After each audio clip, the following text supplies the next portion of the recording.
تورات و مثلہم فی الانجیل، یہ ان کی نشانیاں ہیں جو تورات اور انجیل میں پہلے بھی بیان کی گئی ہیں۔ پہلی امتوں کو بھی بتا دیا گیا تھا کہ جو محبوب آخر الزمان تشریف لائیں گے تو ان کے غلام ایسے ہوں گے۔ تو جن کے سیرت و کردار کو مالک الملک نے پہلی امتوں پر بھی اور بعد میں آنے والی امتوں کے لیے بھی اس طرح بیان کیا ہو اور اپنے قرآن کی زینت بنایا ہو، ان کے بارے میں ان کے ایمان کے تزلزل کی کسی کیفیت کو من میں آنے کی گنجائش پیدا کرنا بے ایمان ہونے کی علامت ہے کہ مالک نے اس قدر نشانیاں بیان کیں کہ پہلے والے بھی اس پر ایمان لائے کہ سید الانبیاء صلی اللہ تعالی وسلم کے غلام ایسے کمال اور سیرت کے حامل ہوں گے، اتنے کمال کے حامل ہوں گے۔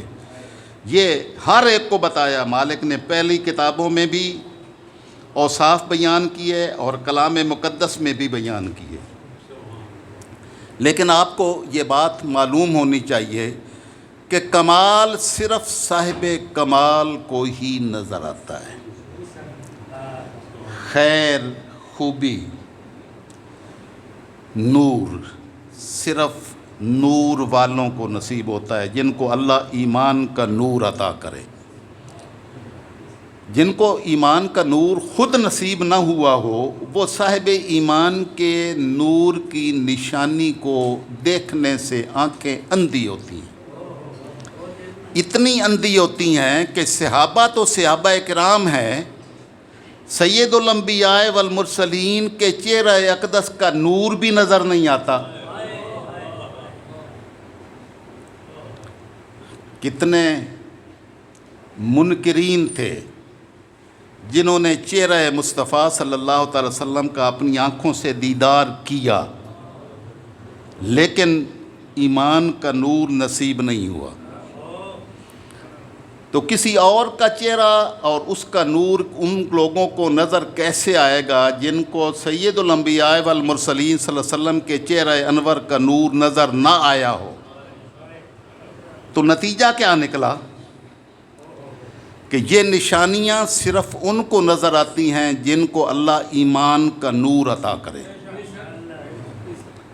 تو ان سارے صحابہ کرام کے بارے میں جن کو اللہ نے اپنے محبوب کی صحبت سے نوازا اور ان کو صحابیت کا اعلیٰ مقام، وہ مقام، بلند مقام عطا کیا کہ پوری امت کے کتب، ابدال، غوث، اولیاء، صالحین ان کی گرد راہ کو بھی نہیں پہنچ سکتے جنہوں نے ایمان کی حالت میں آقا کے چہرہ انور کی زیارت کی ہو۔ تو ان کا یہ مقام اللہ نے ان کو عطا کیا۔ لیکن اسی دور میں کتنے کافر تھے جن کو آقا علیہ الصلوۃ والسلام کا چہرہ انور تو دیکھنا نصیب ہوا تھا، لیکن وہ نور نظر نہیں آیا ان کو۔ اور اگر نور نظر آتا تو لازمی بات ہے ایمان کی دولت سے مالا مال ہو جاتے۔ تو میں نے جو آپ کو بات سمجھائی کہ صحابہ کرام کے چہروں پر، ان کی پیشانیوں میں اللہ نے ایمان کے اثرات کے نور چمکائے جو صرف مومنین کو نظر آتے ہیں۔ جن کے دل میں ایمان کا نور نہ ہو وہ نور ان کو نظر نہیں آتا۔ تو اللہ رب العزت نے بیان فرمایا کزرعٍ، یہ صحابہ کرام ایک کھیتی ہے۔ یہ کھیتی کس کی ہے؟ یہ سید الانبیاء کی بوئی ہوئی کھیتی ہے۔ کزرعٍ، اللہ نے صحابہ کرام رضوان اللہ علیہم اجمعین کو ایک کھیتی سے تشبیہ دی، ان کے سیرت و کردار اور ان کی عظمت و کمال کو بیان کرنے کے لیے مالک الملک نے عام آدمی کی سمجھ میں تہ تک بیٹھ جانے کے لیے کہ ان کے من میں یہ بات اتر جائے اور کبھی محو نہ ہو سکے، ایسی مثال دی جس کے لیے کوئی عالم ہونا ضروری نہیں ہے، جس کے لیے بڑا صاحب فہم ہونا ضروری نہیں ہے۔ ہر بندہ، چھوٹا بڑا، مرد عورت، جاہل عالم، ہر بات یہ سمجھتا ہے کہ جو شخص باہر نکلے اور آگے لہلہاتی کھیتی اس کو نظر آئے۔ تو جس کی وہ کھیتی ہو،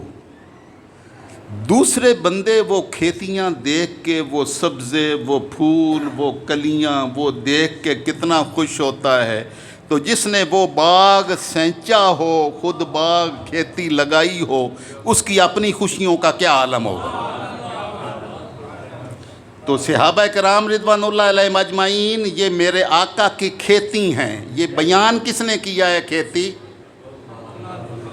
اللہ نے فرمایا ہے کہ یہ صحابہ کرام کھیتی ہیں میرے محبوب مصطفیٰ صلی اللہ تعالی وسلم کی۔ تو جس کھیتی کو مالک ملک ساری دنیا کے لیے اور قیامت تک آنے والے مومنین کے لیے بیان کر رہا ہے کہ وہ وجہ خوشی ہے، آقا کے چہرے کی مسکراہٹیں اس کھیتی کو دیکھ کر آتی ہیں کہ باری تعالیٰ کیا خوبصورت کھیتی عطا کی ہے۔ اخرج شطاہ، وہ کھیتی ایسی ہے کہ جس نے اپنا پٹھا نکالا۔ بیج بوتے ہیں نا، زمین میں بیج بوجتے ہیں تو وہاں سے ایک کونپل نکلتی ہے۔ کونپل پہلے دن جو ہے نا، نہ درخت بنتی ہے، نہ وہ پھول بنتی ہے، نہ وہ پھل بنتی ہے، وہ آہستہ آہستہ اگتی ہے اور ایک پروسیس کے ذریعے سے وقت کے ساتھ ساتھ بڑھتی چلی جاتی ہے۔ تو مالک نے فرمایا کہ یہ صحابہ کرام میرے محبوب صلی اللہ علیہ وسلم کی کھیتی ہیں، جس نے اپنا پٹھا نکالا پہلے شروع میں، فَآزَرَهُ، پھر اس پٹھے کو جو بڑی نرم سی کونپل تھی، پھر اللہ نے اس کو تقویت دی، قوت اور طاقت دی، وہ مضبوط ہوا۔ فَاسْتَغْلَظَ، پھر وہ تقویت دی اور پھر وہ مضبوط ہوتا چلا گیا۔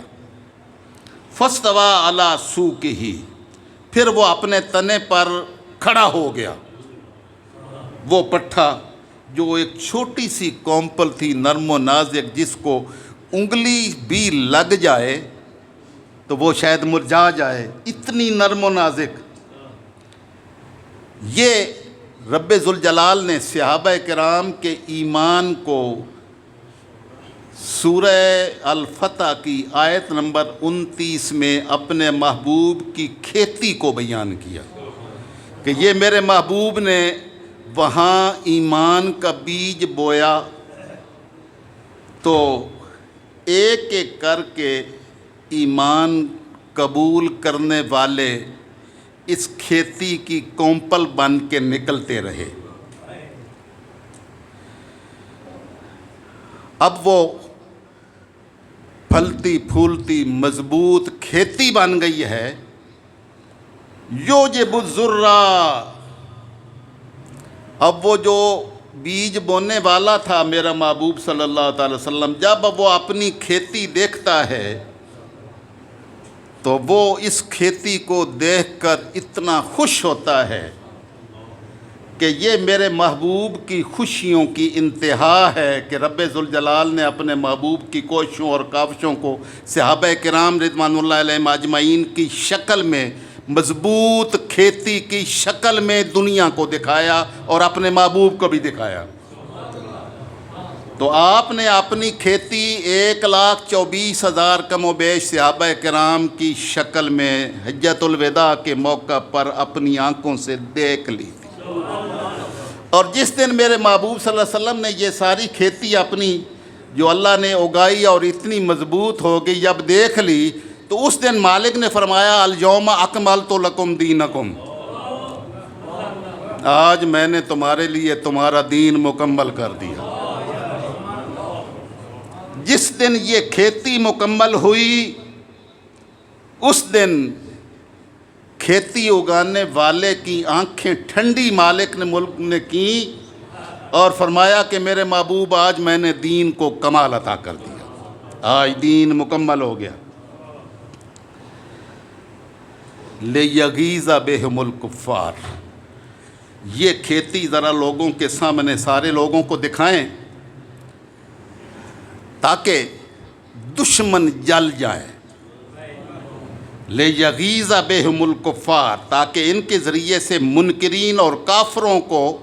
غصہ دلائیں۔ وہ کافر مومنین کی، ایمان والوں کی کھیتی دیکھ کر خوش ہوتے ہیں کہ جلتے ہیں؟ جلتے ہیں۔ یہ اللہ نے بیان کیا ہے۔ جو اس کھیتی سے جلنے والے لوگ ہیں وہ کافر ہیں۔ یہ اللہ نے بیان کیا ہے کہ ہم نے اپنے محبوب کے وہ کمال کی کھیتی عطا کی ہے کہ اس کو دیکھ کر کافر جلتے ہیں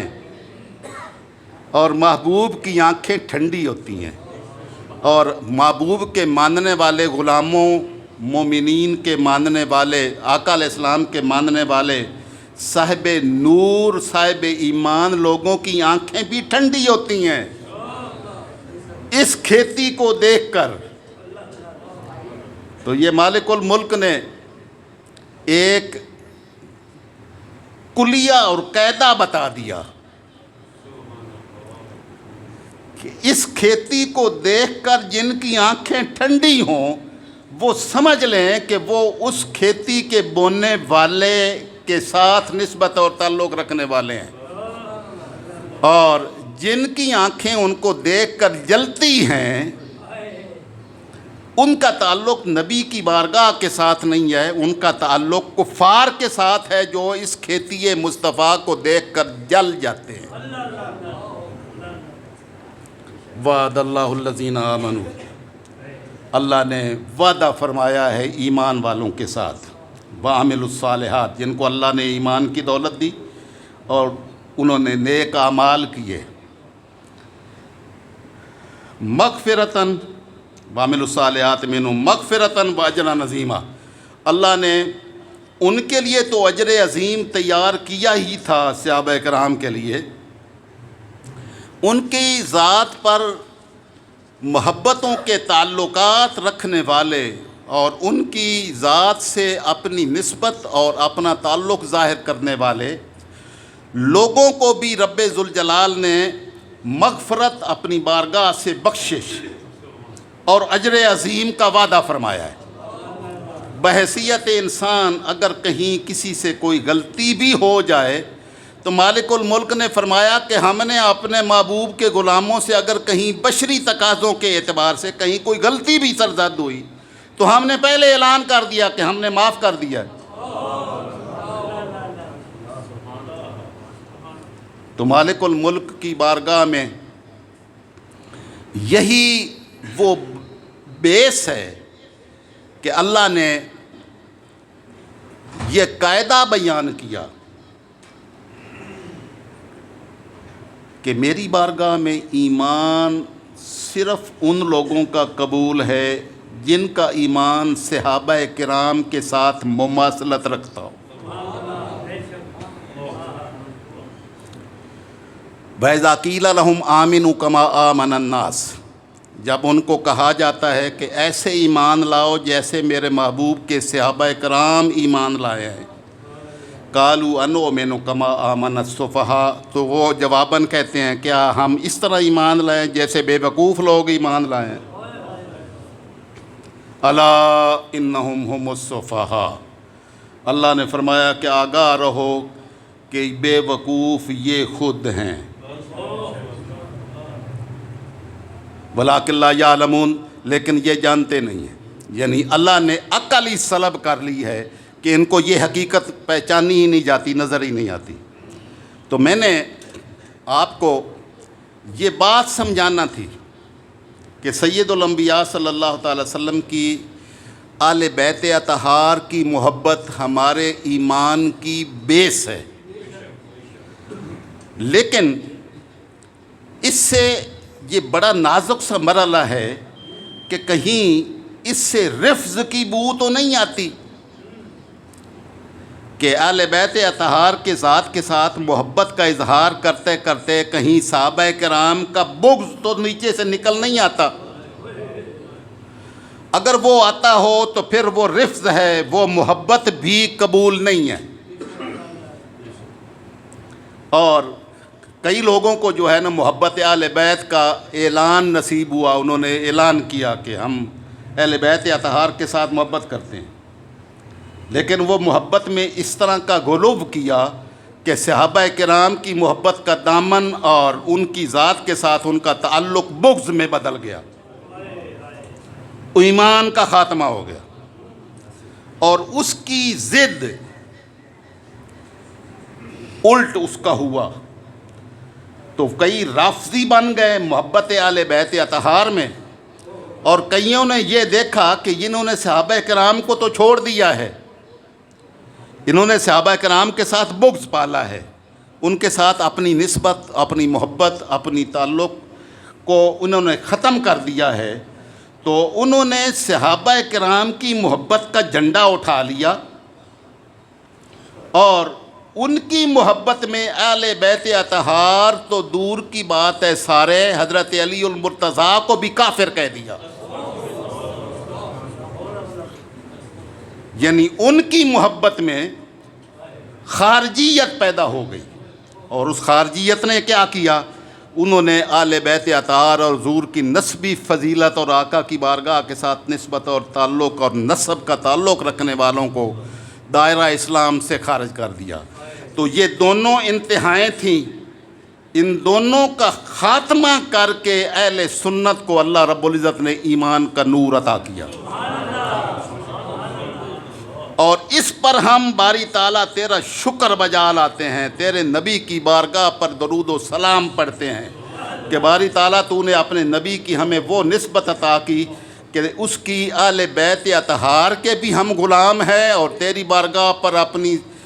جان مال، جان، عزت، آبرو سب کچھ نچھاور کرنے والے صحابہ کرام کی گرد راہ کو بھی اپنی آنکھوں کا نور اور اپنی آنکھوں کا سرما بناتے ہیں۔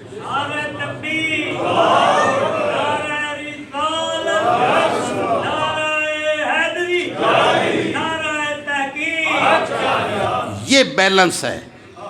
یہ بڑا مشکل مرحلہ ہے، یہ بڑا مشکل، بڑا نازک سا مرحلہ ہے۔ اپنے ایمان کی حفاظت کریں، اپنے ایمان کی حفاظت کے لیے دونوں کا دامن اپنے ہاتھ سے کبھی چھوٹنے نہ پائے۔ اگر ایک دامن چھوٹا تب بھی ایمان گیا،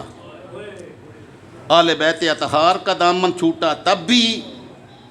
ایمان کا نور ختم ہو گیا۔ اور صحابہ کرام آقا علیہ الصلوۃ والسلام نے جن کو اپنی گود میں سلایا، غار میں صدیق اکبر نے سلایا، مزار میں سید الانبیاء نے اپنی گود میں ان کو سلایا، اور خلیفہ ثانی فاروق اعظم عمر بن الخطاب جن کے بارے میں اللہ کی بارگاہ میں التجا کی، اللہم اعز الاسلام، اے باری تعالیٰ اسلام کو غلبہ عطا فرما۔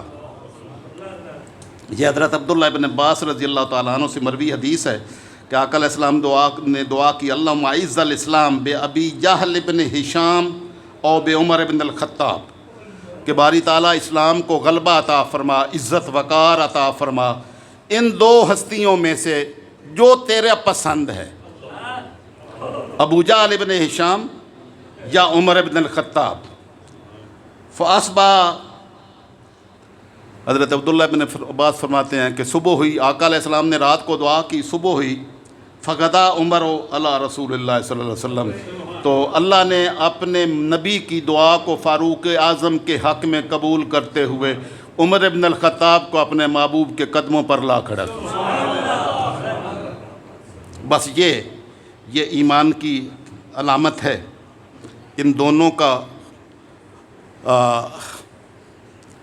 دامن کبھی بھی نہ چھوڑنا۔ پچھلی میں نے حدیث جو ہے نا بیان کی تھی پچھلے خطبہ جمعۃ المبارک میں، پھر دوبارہ دہراتا ہوں۔ حضرت عبداللہ ابن عباس رضی اللہ تعالیٰ عنہ چھوٹی عمر کے صحابہ کرام میں سے ہیں، حضرت عباس کے بیٹے ہیں، حضور صلی اللہ علیہ وسلم کے چچا کے بیٹے، آقا کی بارگاہ کے ساتھ ان کو نسبت تعلق ہے۔ یہ ان کی خالہ سید الانبیاء صلی اللہ علیہ وسلم کی زوجہ مطہرہ ہیں، حضرت میمونہ، سکی خالہ ہیں ان کی۔ ان کے ہاں جب آقا علیہ السلام تشریف لاتے تو یہ بھی آپ کی اپنی خالہ کے گھر آقا علیہ السلام کی صحبت کے لیے تشریف لے جاتے، آقا علیہ الصلوۃ والسلام کی بارگاہ میں رات کو ان کی خدمت کرتے، آقا علیہ السلام کے ساتھ تہجد کی نماز ادا کرتے۔ آقا علیہ الصلوۃ والسلام کے پیچھے یہ تہجد کی نماز میں کھڑے ہوتے، آقا علیہ السلام نماز کے دوران اس کو پکڑ کر اپنے ساتھ کھڑا کرتے، جو ہی آقا چھوڑتے تو یہ پھر پیچھے ہٹ جاتے۔ آقا علیہ السلام نے نماز کے بعد ان سے پوچھا کہ اے ابن عباس، اے عبداللہ، میں تمہیں اپنے ساتھ کھڑا کرتا ہوں اور تم پیچھے ہو جاتے ہو۔ تو آپ نے جواب دیا، اَوَ يَنبَغِي لِأَحَدٍ أَن يُصَلِّيَ بین رسول اللہ صلی اللہ تعالی وسلم، کیا کسی کو یہ حق حاصل ہے کہ یا رسول اللہ صلی اللہ تعالیٰ علیہ وسلم کہ وہ آپ کے برابر کھڑا ہو کر اللہ کی بارگاہ میں نماز ادا کرے؟ تو یہ ادب جب ان کو نصیب ہوا تو آقا علیہ السلام نے ان کے لیے دعا فرمائی۔ تو ان کو دعا میں حبر و حاضر امت قرار دی، اس امت کا بہت بڑا عالم وہ عبداللہ ابن عباس، حضرت زید بن ثابت، جو حضور صلی اللہ علیہ وسلم کی وحی کے کاتب ہیں، جنہوں نے قرآن مقدس کو جمع کیا، وہ صحابی گھوڑے پر سوار ہونے لگے تو حضرت عبداللہ ابن عباس نے ان کی لگام تھام کر ان کی رکاب کو ہاتھ میں پکڑ کر ان کو سوار کروایا۔ جب وہ رکاب تھامنے لگے تو حضرت زید بن ثابت نے فرمایا، لا تفعل، آپ میرے آقا کی نسب سے تعلق رکھنے والے، آپ کے چچا زاد بھائی ہیں، آپ ایسے نہ کریں۔ تو آپ نے جواب دیا، ہاکذا امرنا ان نفعل بعلمائنا، جن کو اللہ نے محبوب کے غلاموں میں صاحب علم بنایا ہے، ان کے ساتھ ہماری محبتوں کا تقاضا یہ ہے کہ یہ میرے نبی کا حکم ہے کہ ہم اپنے آقا کے ان علماء کی اس طرح قدر کریں۔ تو آپ نے فرمایا، بھتیجے ذرا ہاتھ آگے کرنا۔ حضرت عبداللہ ابن عباس رضی اللہ تعالیٰ عنہ اپنے ہاتھ آگے کیا تو حضرت زید بن ثابت رضی اللہ تعالیٰ عنہ نے عبداللہ ابن عباس کا ہاتھ پکڑ کر چوم لیا۔ تو حضرت عبداللہ ابن عباس نے کہا، لا تفعل، چچا اس طرح تو نہ کریں، آپ اتنے بڑے عالم ہیں اور میرا ہاتھ چوم رہے ہیں۔ تو آپ نے وہ جواب ارشاد فرمایا جو میری ساری تقریر کا نچوڑ ہے۔ آپ نے جواب دیا، ہاکذا امرنا ان نفعل بآل بیت نبینا صلی اللہ تعالی وسلم۔ یہ متفق علیہ حدیث ہے کہ آپ نے عرض کیا، آپ نے فرمایا کہ ہمیں یہ جو میں نے آپ کا ہاتھ چوما ہے نا، یہ اس نسبت کے حیا میں چوما ہے، ہمیں اپنے نبی کی آل بیت اطہار کے ساتھ انہی محبتوں کے ساتھ پیش آنے کا حکم دیا گیا ہے ہمارے نبی کی بارگاہ سے۔ تو جب یہ دونوں محبتیں ملتی ہیں تو اہل السنہ والجماعہ بنتے ہیں۔ اللہ رب العزت نے آپ کو یہ دونوں محبتوں کا دامن اپنے ہاتھ میں عطا کیا ہے۔ اللہ اس کو حفاظت کے ساتھ محفوظ رکھنے کی توفیق نصیب فرمائے۔ وما علینا الا البلاغ۔